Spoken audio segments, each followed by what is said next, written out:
ගෞරවනීය අපේ හාමුදුරන් වහන්සේලාගෙන් අපේ පියතුමන්ලාගෙන් මවුලවිතුමන්ලාගෙන් අවසරයි.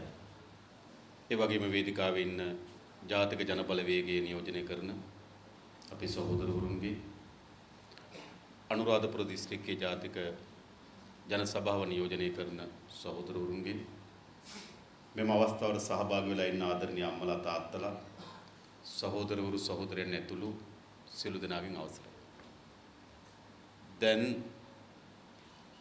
අප ඉදිරියට ඇවිල්ලා තිබෙනවා යලි ජනාධිපතිවරණය. ජනාධිපතිවරණයක් කියන්නේ හොඳම නිදි මරන්න තෝරන ඡන්දෙ නෙවෙයි. එහෙම ඡන්දයක් නෙවෙයි. ඒ වගේම ජනාධිපතිවරණය කියලා කියන්නේ සොරමුලකට හොඳම නායකයා තෝරන ඡන්දෙත් නෙවෙයි. ජනාධිපතිවරණයක් කියලා කියන්නේ අපේ රටට පාලකයෙක් සහ පාලනයක් තෝරන ඡන්දය. අපි හැමදාමත් මේ රටේ ජනතාව විශේෂම ජාතික මැතිවරණවලදී ඒ ජනාධිපතිවරණයක් වේවා මහා ඡන්දයක් වේවා විශාල බලාපොරොත්තු සහිතව පාලනයන් ගොඩනගා තිබෙනවා. පාලකයන්ට මේ රට බාර දී තිබෙනවා. හැබැයි ඒ පාලනයේ සහ පාලකයා ගොඩනැගී ඉතා කෙටි කාලයක් ඇතුළත යලි ජනතාවේ පාලනයට වනින්න පටන් ගන්නවා. එහෙම යලි ඒ පාලනයට විවේචනය කරන්න පටන් ගන්නවා. අපිට කියපුවා නෙවෙයි කරන්නේ. අපි බලාපොරොත්තු දෙමින් නෙවෙයි සිද්ධවන්නේ. අපි හිතපු දේ නෙවෙයි වෙන්නේ. නේද? මේ වචනම නෙවෙයි මේට වඩා නේද? මහා බරපතල වචන වලින් විවේචනයෙන් එල්ල කරන පාලකයන්ට පාලනයන්ට. හැබැයි විවේචනයන් සහ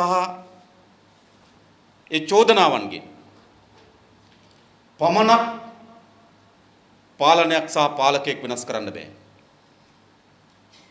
ඒ පාලනය සහ පාලකයා වෙනස් කළ හැකි වන්නේ ජනතාව අතට නිශ්චිත ලෙස බලයෙන් අවස්ථාවක් තිබෙනවා. මොකද අපි සමහර අය හිතනවා මේ බලයේ තියෙන පාලකයන් ගාව කියලා. නෑ. මේ බලයේ තිබෙන ජනතාව ගාව. අප විසින් මොකද කරන්නේ? අවුරුදු 5න් 5ට එහෙම නැත්නම් 6න් 6ට අපි සතුව තිබෙන පාලනීය බලය අපි සතුව තිබෙන බලය ජනතාව සතුව තියෙන බලය අපි කණ්ඩායමකට බාර දෙනවා. දැන් යලි ජනාධිපති ඡන්ද කියලා කියන්නේ ඒ නිශ්චිත නිමේෂයේදී ජනතාව අතට බලය එනවා. දැන් ජනතාව තීරණය කරන්න ඕන කා අතටද මේ බලය දෙන්නේ. මෙතරදී ඒකයි මා කිව්වේ අපිට නේද අපි දන්න ගොඩක් අපේ ගොවි අම්මලා තාත්තලා විශාල ලෙස මහන්සි වෙනවා තමන්ගේ කුඹුර රැක ගන්න නිදි මරමින්. ඒකට කෙනෙක් නෙවෙයි අපිට ඕන. එනිසා අපිට අවශ්‍ය වී තිබෙන කවුද? මේ රට පත් වී තිබෙන මේ අගාධේ මේ රට ගමන් කරමින් තිබෙන මේ විනාශේ මුදවා ගැනීම සඳහා පාලනයක් අද අපිට අවශ්‍යයි. අන්නේ පාලනයේ වෙත බලය අපේ රටේ ජනතාව විසින් පැවරිය යුතුයි කියන යෝජනාව අපි කරමු. මේ නිමේෂයේ අතිශය වැදගත් නිමේෂයක්. ජනතාව අතට බලය එනවා. ජනතාව තීරණය කරන්න ඕන කා අතටද යලි බලය පවරන්නේ. අපිට 71 වසර අපිට අපේ ජීවිත කාලය තුල ඔප්පු කොට තිබෙන්නේ කුමක්ද?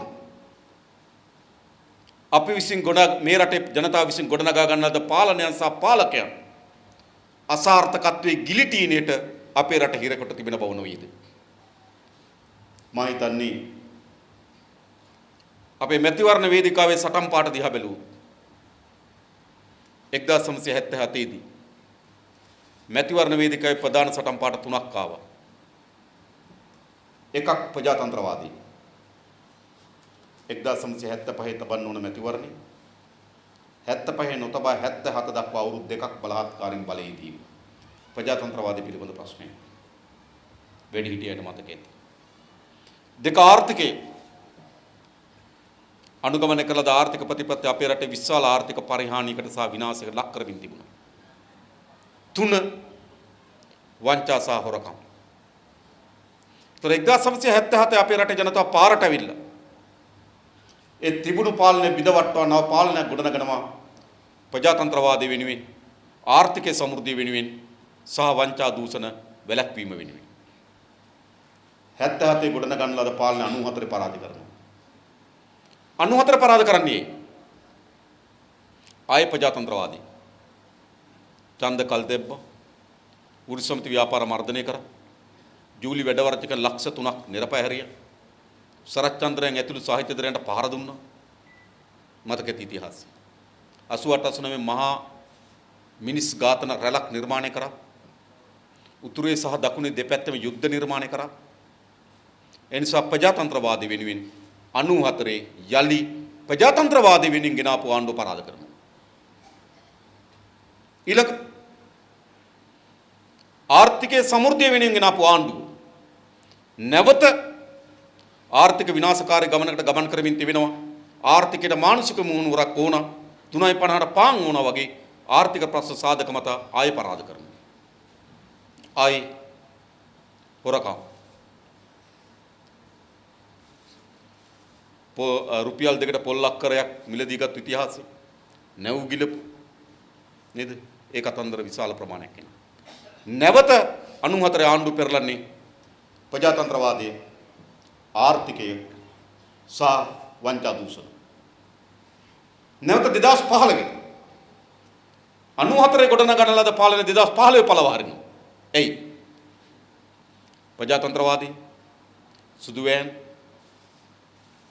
වෘත්තීය සමිති වලින් කරලා උද්ඝෝෂණවලට වෙඩි තැබීම් පැහැරගෙන යාම මාධ්‍යවේදීන්ගේ දඩේම ආය ප්‍රජාතන්ත්‍රවාදී සඳහා ප්‍රජාතන්ත්‍රවාදී වෙනුවෙන් ගෙනාපු කණ්ඩායම ආය පරාද කරනවා ඊළඟ හොරකම් මතකයි ඒව ඕනතරම් කියන්න පුළුවන් අපි ඇත්ත වෙනකන් කියලා තියෙනවා ඊළඟ ආර්ථිකේ මහ විශාල නායකන්දක අපේ රට හිර කරා රට කිසිද ප්‍රයෝජනයක් නැති මහ ව්‍යාපෘති ආරම්භ කරා ඒව රටට මහ බරක් බවට පත් වී තිබෙනවා ඒ නිසා යලි ආර්ථික සමෘද්ධියක් වෙනුවෙන් මේ රටේ ජනතාව 2015 ආණ්ඩුවක් හදාගන්න දැන් මොකද මේ ආණ්ඩු මාරු වීම ඉතිහාසය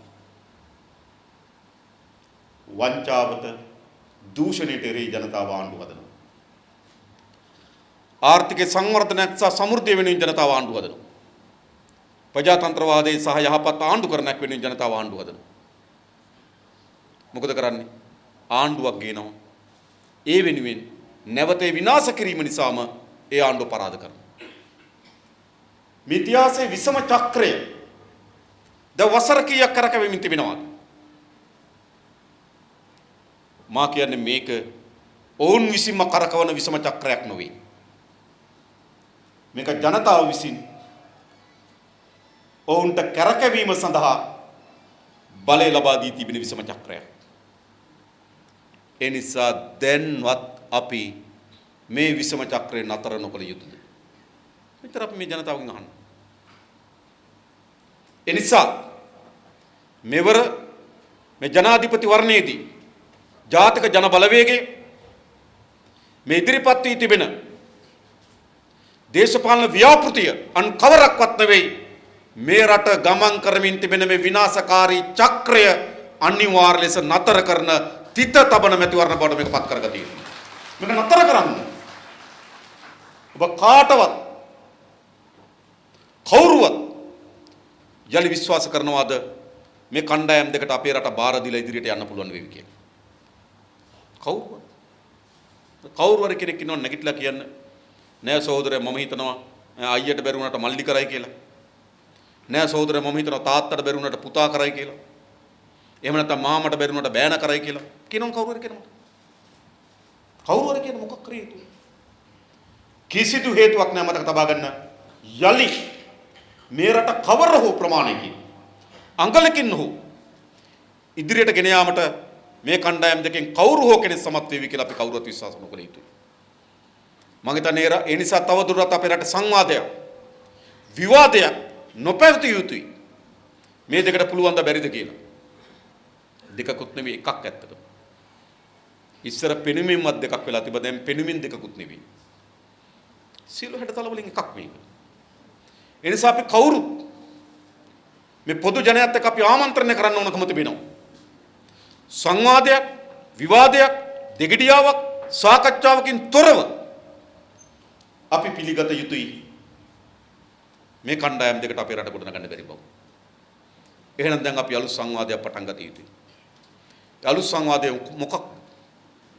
ගොඩනගන්න බැරි නම් ගොඩනගන්නේ කවුද? කොහොමද? කවදද? ඒ සාකච්ඡාව අපි කරමු. කවුද ගොඩනගන්නේ? කොහොමද ගොඩනගන්නේ? කවදද ගොඩනගන්නේ?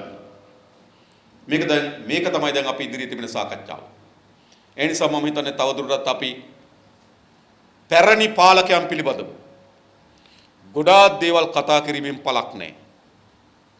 අපි ඇති වෙනකන් ඒගොල්ලෝ ගැන කතා කරලා තිබෙනවා. පසුගිය දසවසර බැලුවොත් ඒගොල්ලන්ගේ සෑම ශේස්ත්‍රයක් මේගොල්ලන්ගේ අසාර්ථකභාවය අපි මේ රටේ ජනතාව හමු එළිදරව් කොට තිබෙනවා. දැන් අපි සාකච්ඡා කළ යුතු වන්නේ මේ රට හදන්නේ කොහොමද? හදන්නේ කවුද? හදන්නේ කවදද? මේ සාකච්ඡාව දැන් අපි පටන් ගන්න ඕනේ. අපි විශ්වාස කරා මේ රට හදන්නේ කවුද? මේ රට හදන්න බෑ තනි මිනිස්සුන්ට. ලෝකේ කිසිදු රාජ්‍යයක් නිර්මාණය කරන්නේ නැහැ තනි මිනිස්සු. රටක් ගොඩනැගීම සාමූහික ප්‍රයත්නයක්. රටක් ගොඩනැගීම සාමූහික ප්‍රයත්නයක්. එහෙම නැත්නම් රටක් ගොඩනගනවා කියන්නේ මැජික් කාරයන්ගේ වැඩක් නෙවෙයි. දැන් කියනවා මම මෙහෙම කරනවා මම මෙහෙම කරනවා මැජික් කාරයෝ. රටක් ගොඩනගන්නේ මැජික් එකක් නෙවෙයි. ඉන්ද්‍රජාලික වැඩක් නෙවෙයි රටක් ගොඩනගනවා කියන්නේ. රටක් ගොඩනැගීම සඳහා සාමූහික ප්‍රයත්නයක් වුණ. ඒ සාමූහික ප්‍රයත්න කුමක්ද? අපි කැමති වුණත් අකමැති වුණත් ඒකේ ප්‍රධාන ධාරාවක් දේශපාලකයන් වෙත පැවරෙනවා. ප්‍රධාන ධාරාවක් දේශපාලකයන් වෙත පැවරෙනවා. රටක් ගොඩනැගීමේදී. එයි මේ රට මේ විනාශයට ගෙනිච්ච දේශපාලනය නම් මේ රට ගොඩනැගීමේ කාර්යභාරයේ ප්‍රධාන වැඩ කොටසක් දේශපාලකයන් වෙත පැවරෙනවා. කවර වර්ගයේ දේශපාලකයන්? අදූෂිත දේශපාලකයන්.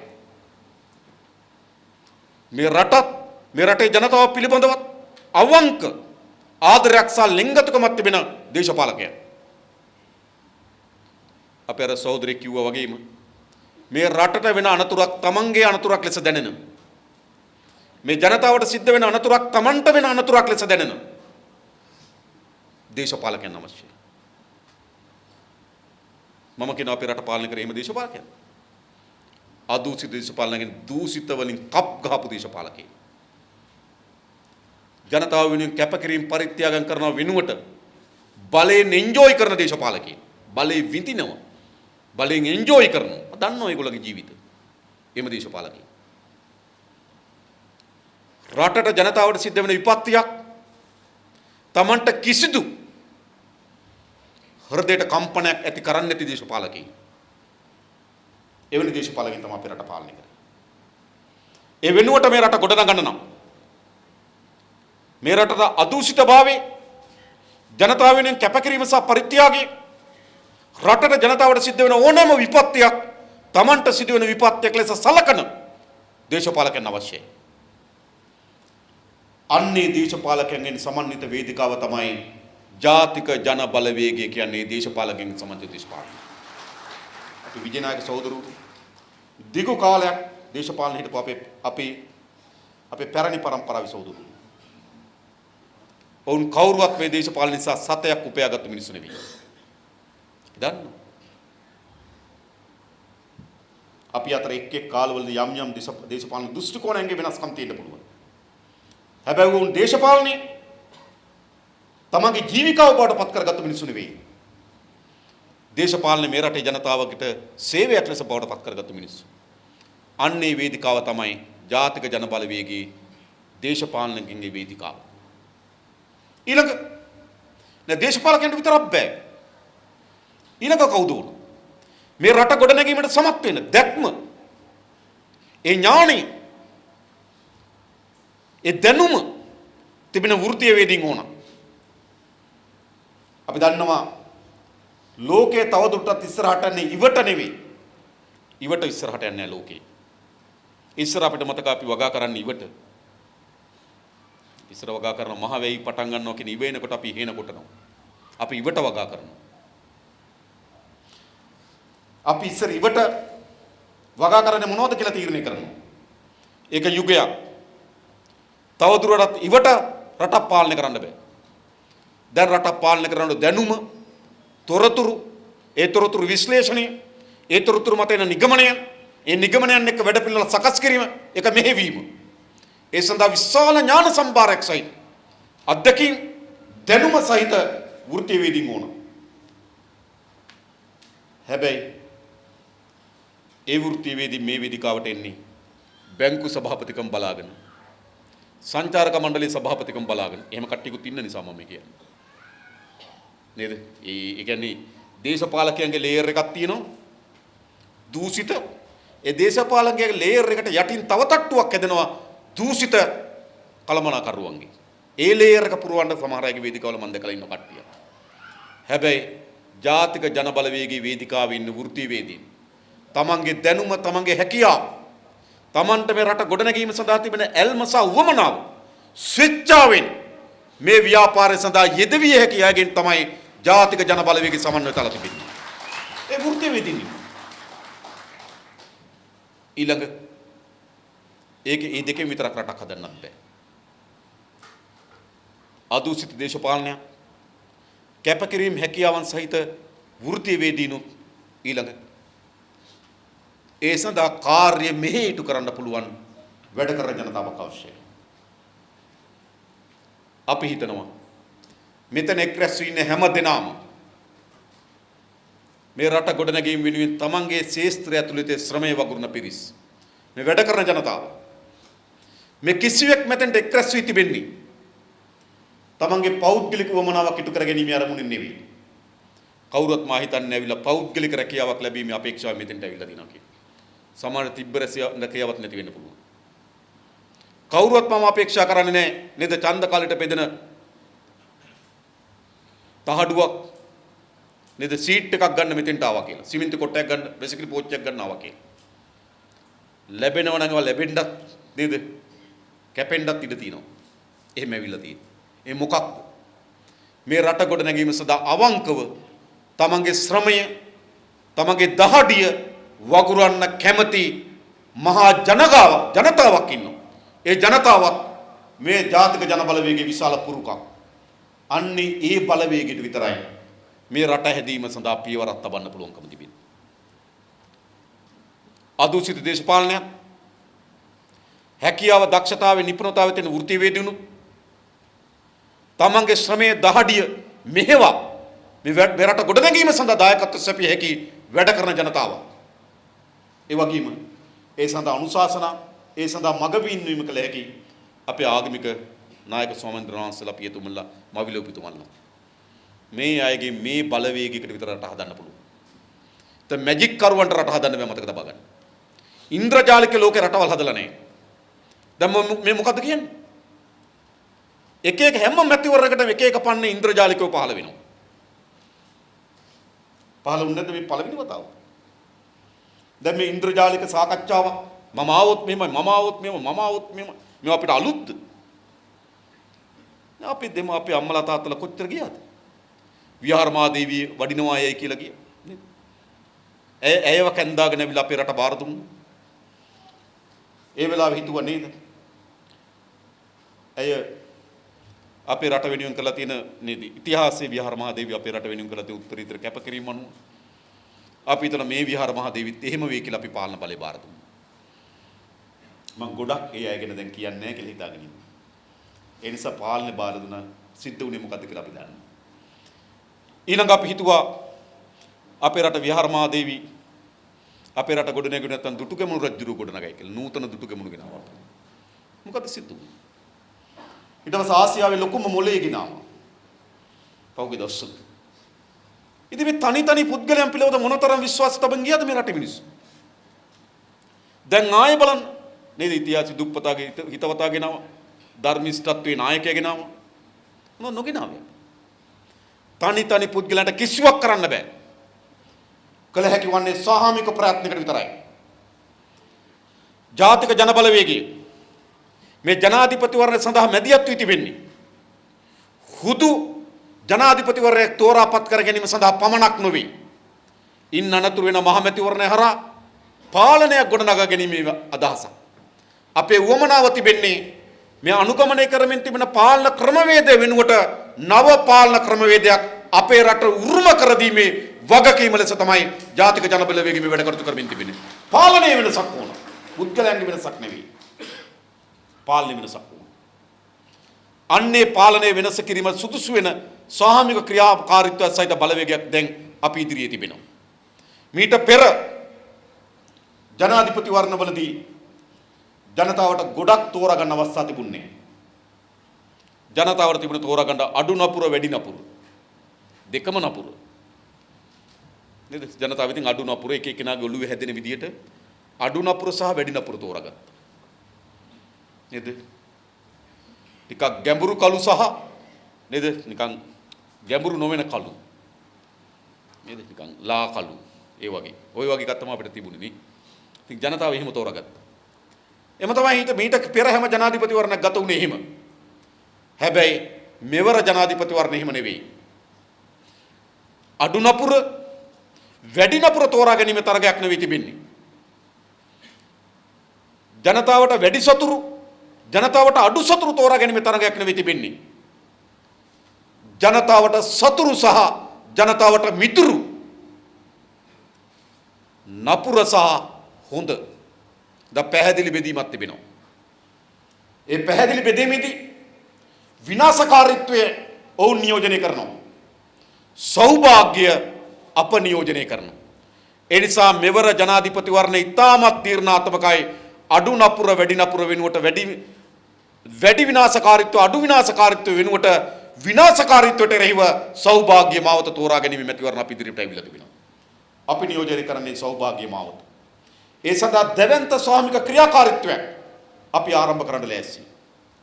ඊට පස්සේ මේ රට හදන්න ඕන. මේ රට හදන්න පුළුවන්. මේ රට හදන්න බැරි නම් ලෝකේ කිසිදු රාජ්‍යයක් නැහැ ගොඩනැගිය හැකි. මතක තබගන්න. වර්ග කිලෝමීටර් 65610යි. ආසන්න වශයෙන් ගත්තොත් ජනගහනය මිලියන 21යි. රටමැද මහා කඳු පද්ධතියක්. කඳු පද්ධතියෙන් රූරා ගලන ගංගා 103ක්. ලෝකයේ සෑම රටකම තිබෙන විශේෂම දේශගුණික කලාප වලින් සමන්විත රාජ්‍ය ඕනෑම වර්ගයේ ලෝකයේ ඇති කළ හැකි කිරියල දෙනක් ඇති කරන්න පුළුවන් රාජ්‍ය ලෝකයේ ඕනෑම රටක පෙළ කර හැකි පෙළ වෙන වර්ගයේ රාජ්‍ය ඊටමත් ගුණවත් සුවඳවත් මිනිසුන්ගෙන් පිරුණු රාජ්‍ය මේ විනාශකාරීත්වයට කැදවගෙන ගියේ. මේ රට හදන්න බැරි නම් ලෝකේ කිසිදු රටක් හදන්න බෑ. වෙන මොකුත් නෙවෙයි. මේ 70 අවුරුද්ද ඇතුලේ මේ කර තිබෙන විනාශය දිහා බලපුවම තේරුම් ගන්න පුළුවන්. මේ රට නෙවෙයි නම් මෙහෙම තියෙන්නෙත් නෑ. මේ විනාශය බරපතලකම. ඒසොනක හදන්න පුළුවන්. හැබැයි හදන්න පටන් ගන්න ඕන කොතනින්ද? අපි ගමේ කෙනාට කියලා වැඩක් නැහැ. කරජයේ කාර්යාලේ වැඩ කරන ලිපිකරුවට කියලා වැඩක් නැහැ. ඔයා ඔයාගේ වැඩේ හරියට කරන්න කියලා. අපි කාර්යාලේ වැඩ කරන මුරකරුවට කියලා වැඩක් නැහැ. ඔයා ඔයාගේ වැඩේ කරන්න කියලා. මුදුනට හෙන ගහලා නම් කඳ ගැන කතා කිරීමේ වැඩක් නැහැ. අපේ රටේ මුදුනට මේ අකුණ ගහලා තිබෙන්නේ. මේ මුදුන විනාශයට පත් වෙලා තිබෙන්නේ. මේ මුදුන පිරිසිදු කරන්න ඕන. මේ මුදුන මොකද? නාස්තිකාරී. විනාශකාරී මුදුනක් අපිට තිබෙන්නේ. ඔබ හිතනවාද අපේ රටේ ජනාධිපතිවරු පිරිසුදුද? අපේ රටේ ජනාධිපතිවරු වංචා කරේ නැත්තේ? ඉතින් කොහෙද මුරකරුවට කියන්නේ අපි කොහොමද ලිපිකරුවට කියන්නේ හාෆ් සීට් කොලේ අරන් යන්න එපයි කියලා? විකාරිත කෙලපෙමිලා තිබෙන අපේ රටේ නායකයෝ මාලිගා ප්‍රමාණයක් නඩත්තු කරමින් මාලිගාම කීයක් තියෙනවද ජනාධිපතිවරු මේ ලංකාවේ? මේ වර්ග කිලෝමීටර් 5600යි. යන්නේ හෙලිකොප්ටරේ. යාපනයට යන්න විනාඩි 45යි. පැය දෙක මීටින් එකක් තිබ්බනම් පැය 2:45යි. එන්න විනාඩි 45යි. නේද? පැය 3:00මාරයි. පැය 3:00මාරට යාපනයේ මන්දිරයක් හදන ඕනද? එහෙනම් ඉතින් අනුරාධපුරයේ කොළඹ ගිහිල්ලා එනකොට වාරියපුරත් මන්දිරයක් තියෙනවා. නතර වෙලා එන්න. පැය 3:00මාරට ඕනද? කොළඹ ඉඳන් අනුරාධපුරයට එනකොට හෙලිකොප්ටරේ ඉන්නේ විනාඩි 35යි. නතර වෙන්න මන්දිරයක් ඕන. කොළඹ ඉඳන් නුවර යනකොට මන්දිරයක් ඕන. කොළඹ ඉඳන් නුවර එළිය යනකොට මන්දිරයක් ඕන. ඇඹිලිපිටිය මන්දිරය හැදුවා.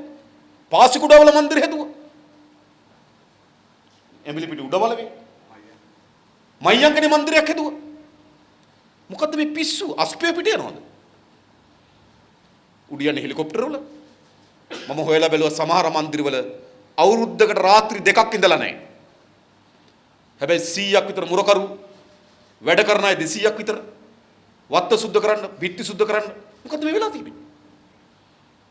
එනිසා මතක තබා ගන්න.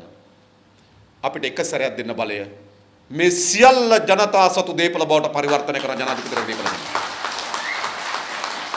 ඒ විතරක් නෙවෙයි. මේ විශ්‍රාමික හැම ජනාධිපතිවරයම නඩත්තු කරන්න වෙලා තිබෙනවා. ඩී.බී. විජේතුංග මහත්තයා නඩත්තු කරා. එයාගේ දියණියත් නඩත්තු කරා ආණ්ඩුවේ සල්ලි වලින්. මම දැක්කද මේ ප්‍රේමදාස මහත්මයාගේ බිරිඳ තාමත් ආණ්ඩුවේ ගෙදර නඩත්තු කරා. ආණ්ඩුවෙන් පඩි ගෙවන, ආණ්ඩුවේ මුරකාරය ගෙවන, ආණ්ඩුවේ වාහන ගෙවන ඕනද? චන්ද්‍රිකා මෙතිනියට ටොරින්ටන් වලින් ගෙයක් දුන්නා. මුරකාරයෝ සහිත ඔක්කොම විශ්‍රාමික ජනාධිපතිවරු අපි නඩත්තු කරන්න ඕන. මහින්ද රාජපක්ෂ මහත්මයාට විශ්‍රාමික ජනාධිපතිවරු හැටියට විජේරාම් මාවත හෙක්ටර් කොබ්බේකඩුව ආයතන ඉස්සරහ විජේරාම් මාවතේ ගෙයක් දුන්නා. ගෙයක් මුරකරුව වාහන ඔක්කොම ආණ්ඩුව වලින් නඩත්තු කරන්න ඕන. මෙහෙම ජනාධිපතිවරු නඩත්තු කරන්න ඕන.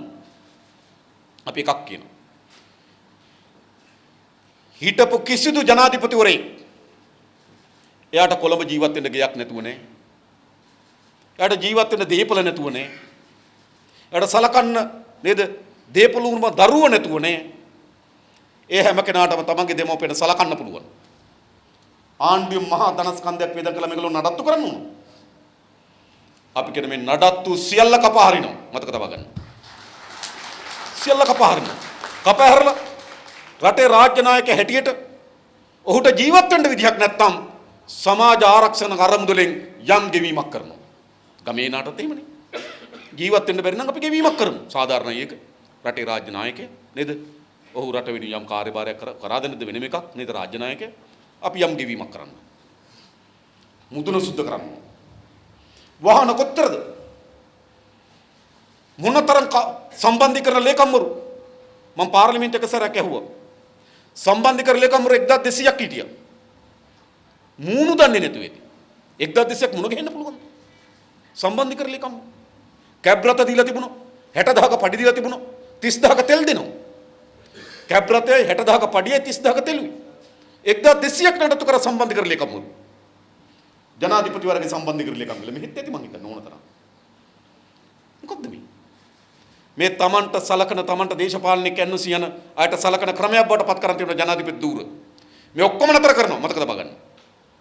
මොකද මේ රට ඉහත ගාන තනතුරක් බවට පත් වෙලා තියෙන ජනාධිපති ධූරේ මේ රටේ ජනතාවගේ දේපල ධනෙ නාස්ති කරන තැන බවට පත් වී තිබෙන ජනාධිපති ධූරේ විශාල කෝටි ප්‍රකෝටි ගණන් තනි පුද්ගලෙක් නඩත්තු කරන්න වැය කළ යුතුද මේ රට? අපි කිසිවෙක් වැය කළ යුතු නැහැ. අන්න එතනින් අපි ආදර්ශය පටන් ගන්න ලෑස්ති.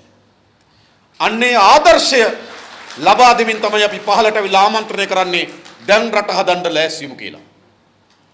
එහෙම රටක් අපිට ඕනේ නැහැ. අපි අපේ પરම්පරාව වෙහෙසෙමු. අපි අපේ પરම්පරාව කැපකිරීම කරමු, පරිත්‍යාග කරමු. අපි අපේ પરම්පරාව මහන්සි වෙමු. අපේ අනාගත දුවා දරුවන්ට මේට වඩා හොඳ රාජ්‍යයක් සහ හොඳ රටක් නිර්මාණය කිරීමේ අරමුණ. එතරින් පටන් ගන්න. ඒ විතරක් නෙවෙයි. අපේ රට ඊහවහ ගොස් තිබෙන දූෂණය. ඒක ස්වල්ප ප්‍රමාණික දූෂණයක් නෙවෙයි. මම දැක්කා වාර්තාවල තුන මෙයා ලංකාවේ පසුගිය මාස 9 පාඩුව මිලියන 40000යි කියන. මහජන බැංකුවට ව්‍යාපාරිකයන් ඉතා සුළු ප්‍රමාණයක් නොගෙවා තියෙන ණය ප්‍රමාණය කෝටි 5000 පැනලා. කෝටි 5000. ලංකාවේ සියලු ගොවියන්ගේ ණය කෝටි 5000ක් නේ. ගොවි ජනතාවගේ ණය ඔක්කොම එකතු කරත් කෝටි 5000ක් නේ. හැබැයි මහ බැංකුවට පොලු තියන ඉතාමත් ඉහළම පන්නේ කෘප්‍රකට ජාවාරම් කරව කෝටි 5000කට වඩා වැඩි. මේක දරන් දෙන්න ඕනද මේක? මේ විදිහට යන්න පුළුවන්. ඇමතිවරු, മന്ത്രിවරු එකක් කියන්නම්. අපි නීති සම්පාදනය කරනවා. කිසිදු අරක්කු කර්මාන්ත කරුවෙකුට අපේ රටේ දේශපාලනයට එන්න බෑ. ඔය අරක්කු විතර පෙරන්න. අරක්කු පෙරන්නයි දේශපාලනය කරන්න දෙකක් බෑ. මේ රට සුද්ධ කරන්න පටන් ගන්න එතනින්. විනය හදන්න එතනින්. ඔය නිකම් මේ බල්බ් දාලා තොරන් ගහලා රෝකේ විනයක් හදලා නැහැ ලෝකේ කොහෙවත්. විනය හදන්න එතනින්. අරක්කු කර්මාන්ත කරුවන්ට නීතිය සම්පාදනය කර ඔබ අරක්කු පෙරනවා නම් ඔබ අරක්කු පෙරන්න ඔබට മന്ത്രിකම් කරන්න බෑ. ඔබ අරක්කු විකුණනවා නම් කිසිදු බාර් ලයිසන් එකක් තියෙන മന്ത്രിවරයෙකුට අපේ රටේ දේශපාලනය කරන්න ඉඩ දෙන්නේ නැහැ. මොකද කියන්නේ? දෙන්න ඕනද? අරක්කු විකුණන. අපි අරක්කු විකුණීමක තහනම් කරනවා කියන්නේ නෙවෙයි. බාරයි ඔයගේ බිස්නස් එක බාර් එක ඔය අරක්කු විකුණන්න. හැබැයි අරක්කු විකුණන කෙනා දේශපාලනය කරන්න දෙන්න ඕන. മന്ത്രിකම් කරන්න දෙන්න ඕන. ඒවා නතර කරන්න ඕන. මොකද ඒ වගේන් තමයි මේ කළු ව්‍යාපාර පෝෂණය වෙලා තිබෙන්නේ. පහුගිය කාලේ එයාපෝට් එකෙන් පන්නපු මේ වරායෙන් පන්නපු කන්ටේනර් වල විශාල ප්‍රමාණයක එතනෝල් පිළිබඳ සාකච්ඡාවක් ආවා. අපේ රටේ එතනෝල් ගෙන මොනව වෙනුවෙන්ද? සුවඳ විලවුන් හදන්න, ඕඩිකොලොන් හදන්න. අපි පාර්ලිමේන්තුවේ ඇහුව එක වසරකදී ලංකාවට කොච්චර එතනෝල් ගෙනාවද කියලා. මේ සුවඳ විලවුන් හදන්න, ඕඩිකොලොන් හදන්න. ඒ ගෙනාපු එතනෝල් ප්‍රමාණය බැලුවොත් අපි උදේහවා නාන්නෙත් ඕඩිකොලොන් වලින්. ඒ තරමට එතනෝල්. එයි දේශපාලන සම්බන්ධ වුණාම හොරාරක්කු ජාවාරම් සිද්ධ වෙන්නේ එතනින්. එඳ මේ ජාවාරම් වලට ඉඩකඩ හදලා තියෙන දේශපාලනේ. ඒ නිසා එවැනි ව්‍යාපාර නතර කරන්න නම් ඔවුන් අතේ තිබෙන දේශපාලන බලය ඉවත් කරන්න ඕන. ඔවුන් අතේ තිබෙන දේශපාලන බලය ඉවත් නොකොට ඔය ජාවාරම් පාලනය කරන්න බෑ. ඒකට අපි හිත තියෙනවා. මේ පටන් ගන්නවා මේ රට හදන්න කොතනින් හරි. අපේ රටේ කුඩු මත්ද්‍රව්‍ය වලට හවුලු දේශපාලකයින් ඉන්නවා. ඔවුන් ධන එක්රස් කරගත්ත හැටි අපි හොයන්න ඕන. ඉතාමත් හොඳ මා කියන්නේ අපි පාලනය ගොඩනගන්නේ කිසියකින් පරිගන්න නෙවෙයි. කාටවත් වෛරයෙන් අපි පාලනය ගොඩනගන්නේ නැහැ. හැබැයි අපි පාලනය ගොඩනගන්නේ මේ රට පිරිසුදු කිරීමේ අරමුණින්. මේක පිරිසුදු කරන මේ රාජ්‍යය. පල්ලි ගැනීම හෝ වෛරය හෝ අපි තුල නැහැ. මේක පිරිසුදු කරන්න ඕන අපිට. අපි හැමදේම ප්‍රාර්ථනා කරන පිරිසුදු පාලනයක් අපිට අවශ්‍යයි. ඉතින් මත්ද්‍රව්‍ය පාලනය අපිට මතකයි මම ඊට කලිනුත් කියලා තියෙනවා. මීට අවුරුදු 10කට 15කට කලින් අපේ රට මත්ද්‍රව්‍ය ආවේ කොහොමද? ජිල් බෝලයක් වගේ කුඩු ගුලියක් දෙකක් හදලා ඒක ඊයම් කොලකින් ඔතලා ඒක ගිලලා එයාපෝට් එකෙන් පැනලා ගෙදර ගිහිල්ලා ඊට පස්සේ පැත්තෙන් කුඩු ගත්තා. කොහොමද ගත්තේ? මේ අපිට මතක කාලේ ඉස්සර අපිට මතක එයාපෝට් එකෙන් අහුවෙනවා මේවා. හැබැයි එහෙම කුඩු ගෙනාපු රට කන්ටේනර් වලින් කුඩු ගෙන තත්ත්වයටපත් උනේ කොහොමද? මේ කුඩු ගුලියක් දෙකක් ගිලලා නේද? ලංකාවට කුඩු ආව එක කාලයක් අද කන්ටේනර් වලින් කුඩු වෙනවා. කුඩු ව්‍යාපාරේ මේ තරම් ප්‍රබල සහ බලවත් උනේ කුඩු ව්‍යාපාරේ දේශපාලකයන් ආවා. දේශපාලන රැකවරණය ආවා. ඒ නිසා කුඩු ව්‍යාපාරේ නතර කරන්න. කුඩු ව්‍යාපාරේ ලබා තියෙන දේශපාලන රැකවරණය කුඩු ව්‍යාපාරේ නේද දේශපාලකයන්. මම නේ SP කිව්වා. නුවරඑළියට ගිහිල්ලා කිව්වා. තමන්ගේ කැබිනට් මණ්ඩලේ නුවරඑළියට කුඩු ගෙන ඇමති කෙනෙක් ඉන්නවා කියලා. එක ඇමති කෙනෙක් කියනවා තව ඇමති කෙනෙක් කුඩු ගේනවා කියලා නුවරඑළියට. කවුරුත් ක්‍රියාමාර්ග ගත්තේ නේ. ඒ නිසා ඒ ව්‍යාපාරයත් මුළුමනින්ම දේශපාලකයන් පළමු කොට දේශපාලන රැකවරණ අයින් කරනවා. අයින් කරාට පස්සේ පමණයි කුඩු අපේ රටේ ව්‍යාප්ත වීම සහ ගෙන්වීම නතර කළ හැකි වන්නේ. එතන පිරිසුදු කරනවා. ඊළඟ මහජනක දේපල විශාල ප්‍රමාණයක් හොරකම් කරලා තිබෙන මේ අය. විශාල ප්‍රමාණයක් ධන එක්රස් කරන් තිබෙන මහජනක දේපල වලින්. මා කියන පිතා කුඩා කාලයක් දෙන හැම දිනාටම දේශපාලකයන් තමන් අයතාලේ සුපයාගත්තාලාද දේපල යලි බාර දෙන්න පුළුවන්. ඒගොල්ලන් ව්‍යාපාර වලින්, ඒගොල්ලන්ගේ ඉඩකඩම් වලින්, ඒගොල්ලන්ට පවුලෙන් යම් දේපලක් ඇවිල්ලා තිබෙනවා නම් ඒ දේපල ඒ විදිහටම තියාගන්න පුළුවන්. හැබැයි අයථා ලෙස උපයාගෙන තියෙන සියලු දේපල යලි අත්පත් කරගන්න බවට අපි සාධකයක් දෙනවා. ඒක කරන්න පුළුවන් අපිට විතරයි. ඒක කියන්න පුළුවන් වෙන්නේ අපිට විතරයි. මතකද බලන්න. ඒක කරන්නේ ජාතික ජන බලවේගයේ පාලනයක් ඇතුලේ විතරයි කියන එක අපි ඔයගොල්ලන්ට සාධිත කරනවා. එනිසා මේ රට ගොඩනැගීමේ පළමු පියවර එතන තිබෙන්නේ. පළමු පියවරෙන් පිරිසුදු කරන්න ඕන. දේශපාලන පොරපිටිය පිරිසුදු කරන්න ඕන. අන්නේ දේශපාලන පොරපිටිය පිරිසුදු කිරීමෙන් පමණයි අපේ රට ගොඩනැගීමේ අත්තිවාරම එලන්න පුළුවන්කම තිබෙන්නේ. අත්තිවාරම මුළුමනින්ම දිරලා අත්තිවාරම මුළුමනින්ම බොල් පොළවේ හිටවලා ලොකු බිල්ඩින් හදන්න බෑ. අපි එතන ආරම්භ කරනවා. ඊළඟ අපි අපේ රටේ ආර්ථික විශාල පරිවර්තනයක් ඇති කරනවා. ඒ වගේම අපි දීර්ඝ ලෙස පසුව කතා කරනවා. ඒ අන්කවරක්වත් නෙවෙයි. ආර්ථික සංවර්ධනය කියන්නේ මහා බිල්ඩින්ම නෙවෙයි. කොන්ක්‍රීට් වනාන්තර කියන ආර්ථික සංවර්ධනයක් නෙවෙයි. අපේ ආර්ථික සංවර්ධනයේ ප්‍රධානම උපාය මාර්ගය ජනතාවගේ ජන ජීවිතයත් එක්ක ගැට ගැසුණු ආර්ථික උපාය මාර්ගයක් වුණා අපිට. ජනතාවගේ ජන ජීවිතෙන් විතැන්නුණු ජනතාවගේ ජන ජීවිතයත් එක්ක සම්බන්ධ නොවුණු ආර්ථික උපාය මාර්ගයෙන් අපිට ඇති පළක් නැහැ.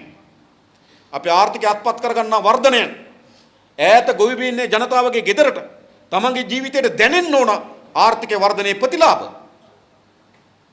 ඈත දීවර ගම්මානක යෙදෙන දීවර ජනයාට දැනෙන්න ඕන තමන්ගේ ආර්ථිකයේ ප්‍රතිලාභ. තමන්ට ගලාගෙන එන විදිය. ආර්ථික අද මොකද්ද කියන්නේ? ආර්ථික වර්ධනයෙන් ගැන කතා කරනවා. ජනතාවගේ ජන ජීවිතේ කිසිසේත්ම සම්බන්ධ නොවන ආර්ථික වර්ධනයක් ඇති පළක් නැහැ. අපේ ආර්ථික උපාය මාර්ග බවට පත් කරගන්නේ ජනතාවගේ ජන ජීවිතයත් එක්ක සම්බන්ධ කරගත්තු ආර්ථික උපාය මාර්ගය. ඒ උපාය මාර්ගයට ආණ්ඩුවට විශාල කාර්යභාරයක් තිබෙනවා රජයට. ඒ වගේම අපේ රටේ දේශීය ව්‍යවසායකයට විශාල කාර්යභාරයක් තිබෙනවා. අපි සෑම ශේෂ්ත්‍රයකම ඒක කිරි වෙන්න පුළුවන්, ඒක යකඩ කර්මාන්ත වෙන්න පුළුවන්, ඒක මිනිරම් කර්මාන්ත වෙන්න පුළුවන්, ඒක ඇඟලුම් කර්මාන්ත වෙන්න පුළුවන්. අපේ රටේ සුවිශේෂී කර්මාන්ත දියත් කළ හැකි හැම ශේෂ්ත්‍රයකටම අපි නව දේශීය ව්‍යවසායකත්වයෙන් කැඳවලා නව ව්‍යවසායකම් පරම්පරාවක් මේ රටේ නිර්මාණය කරනවා. අපිට ඕනෑම පරම්පරාවක් මේ රට ගොඩනගන්න. රජයේ සහ එහි තිබෙන ඒකාබද්ධතාවයත් එක්ක තමයි අපි මේ රට ඉස්සරහට ගෙනියන්නේ. ඒ සඳහා ආර්ථික දැක්ම. අපේ සේවාවන් ශක්තිමත් කරන්න ඕන යලි. සෞඛ්‍ය අධ්‍යාපන ප්‍රවාහන කියන සේවාවන්. ඒවා ජනතාවට ඕනෑම රටක ජනතාවට ඉතාමත් සමීප කාර්යක්ෂම සේවාවක් බවට පත් වී යුතු තිබෙනවා. අද මොකද වෙලා තිබෙන්නේ? ගෙදර ඉගෙන ගන්න දරුවෙක් ඉන්නවා නම් ඒ දරුවා ගෙදරට බරක්. ගෙදර තාත්තා ලෙඩ වෙලා ඉන්නවා නම් පවුලට තාත්තා බරක්. යන්නෙන් හරියට කාර්යක්ෂම ප්‍රවාහන සේවයක් නැතුව බයිසිකලයක් අරගෙන පොඩි කාර් එකක් අරගෙන ඒක තමන්ගේ ආදායමට බරක් වෙලා තිබෙනවා. අද මේ ශේෂ්ත්‍ර තුන කඩා වැටීම අධ්‍යාපනයේ සෞඛ්‍ය ප්‍රවාහනයේ මේ ශේෂ්ත්‍ර තුන කඩා වැටීම නිසා මොකද වෙලා තිබෙන්නේ? තමන්ට ලැබෙන ආදායම විශාල පංගුවක් මේ ශේෂ්ත්‍ර තුන මිලදී ගන්න වැය කරන්න වෙලා තිබෙනවා. අධ්‍යාපන හදාරන දරුවෙක් ඉන්නවා නම් ගෙදරට බරක් වෙනවා. අම්මට ලෙඩ වෙලා නම් ගෙදරට බරක් වෙනවා. යන්නෙන් හරි පහසුකමක් නිසා මෝටර් සයිකලයක් කරගත්තා නම් වාහනයක් කරගත්තා නම් ලීසින් කරලා ගෙදරට බරක් වෙලා තිබෙනවා. අද අපේ රටේ ආර්ථිකයේ පවුලකට විශාලම පංගුවක් අධ්‍යාපන සෞඛ්‍ය සහ ප්‍රවාහන වෙනුවෙන් වැය කරන්න සිදු වී තිබෙනවා. ඒවා ආණ්ඩුවක් විසින් සපය යුතු සේවාවන්. එනිසා අධ්‍යාපනයේ නව ප්‍රතිසංස්කරණයක් යන් කවරක්වත් නෙවෙයි. සල්ලි තියනවද නැද්ද කියන සාධකේ නොසලකා ඒ දරුවා තමන් ඉපදුණු පවුල තමන් තෝරාගෙන ඉපදුණා නෙවෙයි. ඔහු ඉපදුණු තැන එතන. හැබැයි ඔහු ඉපදුණු අම්මා තාත්තගේ ආර්ථික තත්ත්වයේ තමට දැනුම උකහා ගන්න හොඳ පුළුවන් ද බැරිද කියලා නිර්ණය වීම යුක්තිසහගත නැහැ. එනිසා සල්ලි තියනවද නැද්ද කියන සාධකේ නොසලකා සෑම කෙනාටම අධ්‍යාපනය ඉතා හොඳින් ලබා ගත ප්‍රතිපත්තියක් අපි නිර්මාණය කරමු. මාදක ජාතික විද්‍යා සංවිධානය විසින් ප්‍රතිපත්ති මාලාව ඉදිරිපත් කළා තිබෙනවා. අපේ පාසල් පද්ධති යලි රීලොකේට් කරනවා. නැවත ස්ථානගත කරනවා මේ පාසල් පද්ධතිය. සෑම දරුවෙකුට තමන්ගේ ගෙදර සිට පාසලකට යා හැකි උපරිම දුර කිලෝමීටර් 2 නොඉක්මිය යුතුයි. කිලෝමීටර් 2කට ආසන්න දුර ඇතුළත හැම දරුවෙකුටම පාසලක් නිර්මාණය වෙන්න ඕන. ඊට වඩා කිසි දරුවෙක් තමන්ගේ අධ්‍යාපනය වෙනුවෙන් නොයා යුතුයි. කාර්යක්ෂම පාසල් පද්ධතියක් අපි නිර්මාණය කරන්න ඕන. දෙමව්පියන්ට බරක්ම වෙන්න ඕන දරුවගේ අධ්‍යාපනය. ඊළඟ සෞඛ්‍යය. Tamanට සල්ලි තියනවද නැද්ද කියන එක නම් ලෙඩක් හැදුනම Taman ජීවත් වෙනවද නැද්ද කියලා නිර්ණය වෙන්නේ සාධාරණද? ඒක යුක්ති සහගතද? කෙනෙකුට පපුව අමාරුවක් හැදෙනවා. දොස්තර මහත්තයා නිර්ණය කරනවා පපුව ඔපරේෂන් කරගන්න ඕන කියලා. දැන් ඔපරේෂන් එක කරගන්න පුළුවන් ද බැරිද කියලා තීරණය වෙන්නේ Taman ගාව සල්ලි තියනවද නැද්ද කියන සාධකයේ මත සාධාරණද? යුක්ති සහගතද? කෙනෙකුට ජීවත් වීමේ අයිතිය ලෙඩකට බෙහෙත් ගැනීමේ හැකියාව සල්ලි තියනවද නැද්ද මත නිර්ණය වී යුතු යුක්ති සහගත නැහැ. අපිට කියන්න පුළුවන් ද එයාට සල්ලි නැතිඳ මිය ගියා. සල්ලි තිබින්ද ඔපරේෂන් කරගත්තා. සාධාරණද? ඒ කියන්නේ අපි ජීවත් වීමේ තීරණය කරන්න ඕන. අපිට ලෙඩක් හැදුනම අපිට සල්ලි තියනවද නැද්ද කියන සාධකෙම යුක්ති සහගත. යුක්ති සහගත නැහැ. සල්ලි තියනවද නැද්ද කියන ભેදකින් තොරව සෑම පුරවැසියාටම හොඳ සෞඛ්‍ය සේවයක් ලබා දෙන ප්‍රතිපත්තියක් අපි නිර්මාණය කරන්න ඕන. ඊළඟ විශේෂම ප්‍රවාහනය. විශාල ප්‍රශ්නයක් බවට පත් වී තිබෙනවා. අද අපි ගොඩක් මාසික වැටුප ලබා ගන්න විශාල පිරිසකගේ තමන්ගේ වැටුපෙන් වැඩි පංගුවක් ප්‍රවාහන වෙනුවෙන් දරන්න වෙලා තිබෙනවා. ඒක ලීසින් කරපු කාර් එකකට ගවන්න වෙලා තියෙනවා. ගාමන්ට් ෆැක්ටරි එකක වැඩ කරන දරුවෙක් නම් අරගත්තු පොඩි මොකද්ද නේද? ස්කූටි නේද? ස්කූටි බයිසිකලයකට ගෙවන්න වෙලා තියෙන රුපියල් 4000ක් විතර මාසිකට තමන්ගේ වැටුපෙන් විශාල පංගුවක් තමන්ගේ ප්‍රවාහනය සපයා ගැනීමෙන් වැය කරන්න වෙලා තිබෙනවා.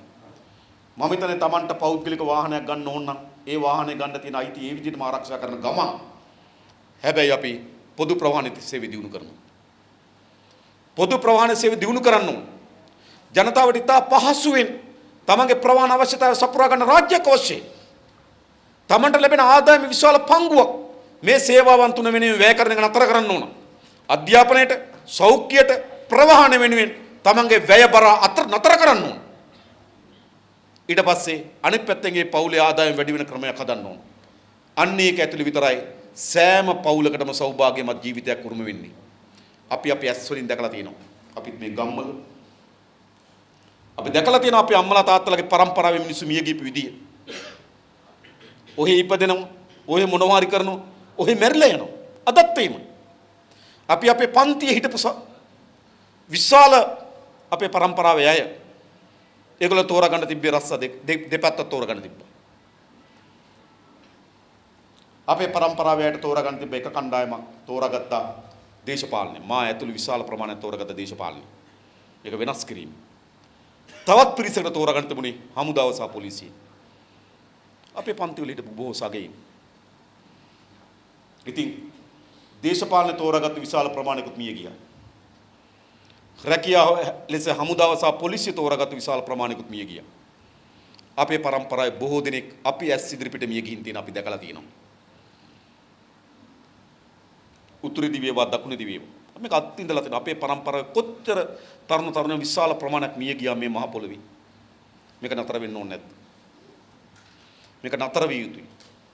එනිසා තවත් කවර වර්ගයේ යුද්ධයක් හෝ කවර වර්ගයේ හෝ තරුණයන්ට ඉඩකඩක් නොලැබෙන සමාජයක් හෝ කවර වර්ගයේ හෝ තරුණයන්ගේ කටවල් වල මුඛවාඩම් දාන තහංචි සමාජයක් නිර්මාණ නොවිය යුතුයි.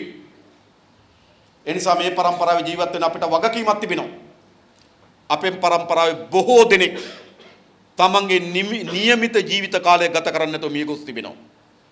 එනිසා ජීවත් වෙලා ඉන්න අපේ පරම්පරාවට වගකීමක් තිබෙනවා. අනාගත පරම්පරාවට එවැනි තත්ත්වයක් ඇතිවීම වැළැක්වීම. අන්නේ වැළැක්වීම සඳහා පාලනයක් අපි ගොඩනගමු. සහතිකයි අපි මේ පාලනය ගොඩනැගීම සඳහා අවශ්‍ය වෙන මූලික පියවර දැන් තබමින් තියෙනවා. අපි මේ සටන පටන් ගත්තේ අපේ ජීවිත කාලේ අපි බොහෝ දුෂ්කරතාවලට බොහෝ අභියෝගයන්ට පරාජයන්ට ජයග්‍රහණයන්ට අපි මුහුණ දී තිබෙනවා. මා පුද්ගලිකව ගත්තොත් මගේ දේශපාලන දිවියට අවුරුදු 31යි. අපි ළමා කාලේ මේ වෙනස් කිරීම සඳහා අපි පාසල් අවධියේදී මේ වෙනස් කිරීම සඳහා දේශපාලන තෝරාගෙන තියෙනවා. අපිට ජයග්‍රහණ අවස්ථා, පරාජිත අවස්ථා, විශාල අභියෝගයන් සියල්ලට අපි මුහුණ දී තිබෙනවා. හැබැයි අපට ඉතාමත් නොසෙල්වෙන අත් නොහරින අත් නොහැලකි හැකි අත්තරින්න බැරි යුතුයකමක් සහ වගකීමක් තිබෙනවා. අපි කර මත අපිට උසුලන්න බැරි බරක් තියෙනවා. අපි මේ බරෙන් නිදහස් වෙන්න ඕන. අපේ પરම්පරාවගේ ජීවිතවල බර අපේ කර පිට තිබෙනවා. අපේ ඈත ගම්වල ජීවත් වෙන අපේ අම්මලා තාත්තලාගේ ජීවිත ගත වෙච්ච ආකාරය අපි ඇස් වලින් දැකලා තිබෙනවා. එයාට හොඳ ජීවිතයක් ලබා දිය යුතු කියන බලාපොරොත්තුව ඒ බර අපේ කර උඩ තිබෙනවා. අපේ දුවා දරුවන් අපේ අම්මලා තාත්තලා මොනතරම් බලාපොරොත්තු වෙන අපේ දුවා දරුවන් හැදුවත් හොඳ අධ්‍යාපනයක් හොඳ රැකියාවක් හොඳ පෞල් ජීවිතයක් හොඳ සමාජ තත්වයක් අපේක්ෂාවෙන් අපේ දුවා දරුවෝ හැදුවා. කී දෙනෙක් ඒ කඩයිම ජයග්‍රහණය කරාද? විශාල ප්‍රමාණයක් දෙමව්පියන්ගේ මුළු බලාපොරොත්තුම සුණු විසුණු කරපු දරුවන් પરම්පරාවක් නිර්මාණය වී තිබෙනවා. එහෙනම් අපේ දරුවන්ට මේට වඩා හොඳ සමාජයක් හොඳ අනාගතයක් නිර්මාණය කිරීමේ බර අපි පිට තිබෙනවා. මේ විනාශ මේ කඩාවැටුණු සමාජ වෙනුවට අපරාධ වලින් එකිනෙකා අතර රුස්සන්නේ නැති අධ්‍යාත්මයක් එක්ක සමාජ වෙනුවට යහපත් අධ්‍යාත්මයක් සහිත සමාජයක් ගොඩනැගිය යුතු කියන බර අපි කර පිට තිබෙනවා. මේ බරෙන් අපි නිදහස් වෙන්න ඕන.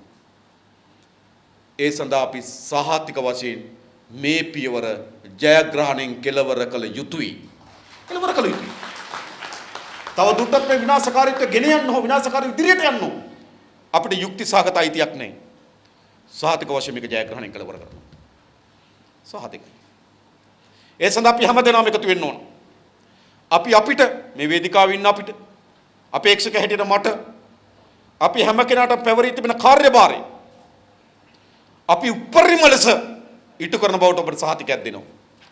අපේ රටටත් අපේ රටේ ජනතාවටත් සතුට සැපත සෞභාග්‍ය ගෙන දෙන නව රාජ්‍යයක් අපි නිර්මාණය කරමු. ඒ වෙනුවෙන් අපි හැමදෙනාම එකතු වෙමු. පෙරට එමු කියලා ආරාධනා කරමින් මම නතර වෙනවා. බොහොම ස්තුතියි හැමදෙනාටම ජය වේවා කියලා ප්‍රාර්ථනා කරනවා.